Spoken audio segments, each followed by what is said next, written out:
Hey everyone, welcome to another Wick animation tutorial.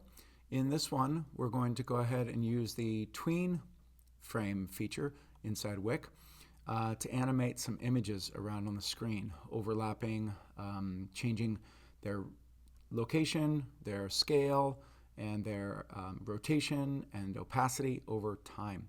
So a little bit like After Effects.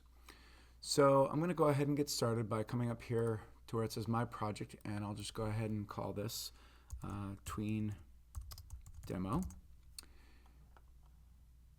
and hit apply there. Okay, and getting assets.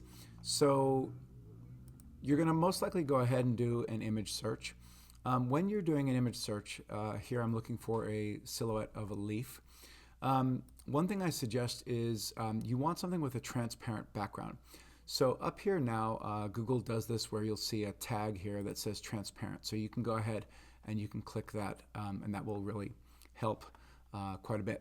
You can also come right up here where it says Tools, then go to Color, and you can also choose Transparent as well.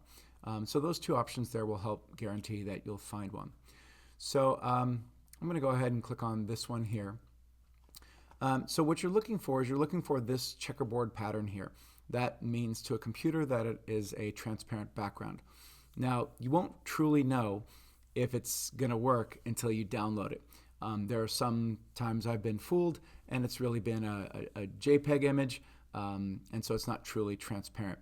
You need to be a PNG, and even then, some of the PNGs are just screenshots. They're not real PNGs with transparent alpha backgrounds. So again, on this particular site, this is one that I'm familiar with, onlygfx.com, and on these here, they don't look like they're transparent, but when you click on the download, it's really tough to see, but there is a black leaf here with a kind of a charcoal background, and so now if I right mouse click, save image as, I can go ahead and save it to my desktop, and it will work. All right, so how do we do this? Well, you can bring in your assets one of two ways. You could just drag and drop them right into your composition, and that would load it up. The other way you can do it is just go to the asset library, click on the second button that says Upload Assets, and go ahead and find the asset. And here's a leaf that I downloaded, and you'll see it says Imported Successfully.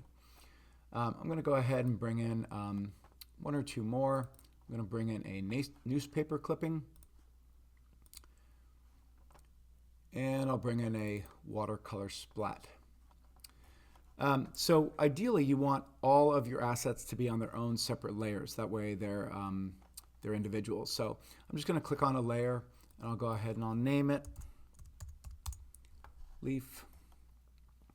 And so now that I've got my layer named and I've got my single frame here, I can come over to the asset and click on Add to Canvas. You can also now click on the little delete if you decided that you need to do that. So what I'm going to do is I'm going to zoom out. I can resize this to make sure that you scale this down uniformly, so that way it doesn't get distorted here. You don't want something like that. You don't want it to be all stretched out and weird. I'm going to go ahead and undo that a couple times. To avoid that, you want to hold down the Shift key and then click and drag on one of the four corners. So Shift, drag, and that way it'll come in nicely. Okay, do it one more time. And now we've got a nice leaf on our stage here. Okay, so there we go. For demonstration purposes, I'm going to go ahead and add in a second image. So I'm going to click on Add Layer. I'm going to go ahead and name this, and I'm just going to call this Newspaper. There we go, and I've got my second layer. So now what I want to do is I need to add in a new frame, and then I can come over here, click on the asset, and say Add to Canvas. And that way now you'll see that the frame is lit up. It's got the green keyframe there, and it tells you that it's actually here on this layer. Now you'll see that my second layer is underneath my first layer, so my newspaper layer is underneath my leaf layer, and you can see it's showing up behind it. Again, I can change the order by clicking and dragging the layer above, and now you can see that it's on top. Okay, I want to undo that because I want the leaf on top. And I'm going to go ahead and scale down the newspaper article. Okay, so now the tweening. Tweening is really easy. The way that you do it is I'm going to go ahead and set it up here with my leaf. I'm going to rotate, and to free rotate, you just put your mouse pointer here outside until you get those little double arrows, and then there you go. So when you click on an object, you'll see that you have some different settings over here. You have the scale, which is the size, and right now it's set to 1. You have the rotation, and you have the opacity, and you can animate those over time. So really simply, I want to start off on frame 1. I want my leaf to start off the stage, and then by frame 24, I want it to end up over here on the right-hand side. So here's how you do it. You come on down here, and I want to make this last 2 seconds long. I'm animating at 12 frames per second, so 24 frames is going to give me 2 seconds.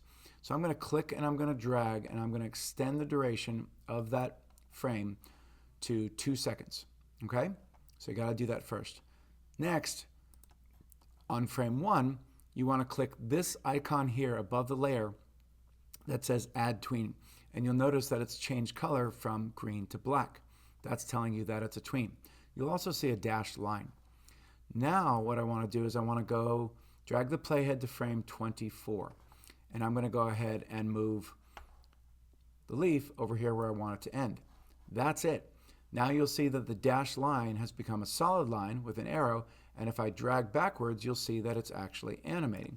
And it's doing something called interpolation, where it's just figuring out, you tell me where to start, tell me where to end, and I'll figure out the in-between. So that's really cool.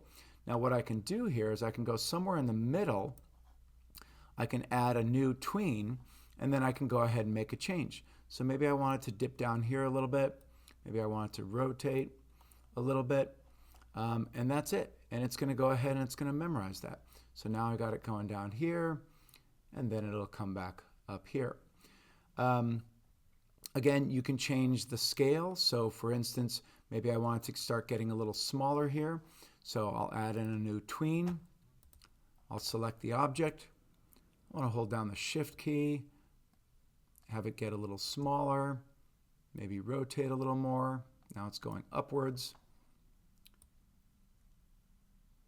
And then by the time it gets here, it's going to get even smaller. So maybe I want to scale that down even more. And there we go. Okay, so let's rewind that. And you can see now it's getting a little bit more life and it's looking a little bit more natural. The last thing I want to do is show you an opacity trick here. So I'm going to select my very last frame, select my object. Now this step, animating the opacity, is a little on the finicky side. So you come over here and you change the opacity. You can either click inside here and change the number, or you can click and drag the slider downward. I've had mixed results, so I'm going to try the dragging of the slider, and I'm going to drag it to 0 so that it just fades out. Now, if I click somewhere in an open spot, let's see if that actually worked. So there you go. You can see that it worked the very first time. I've had it not work the very first time, and I'm not sure why.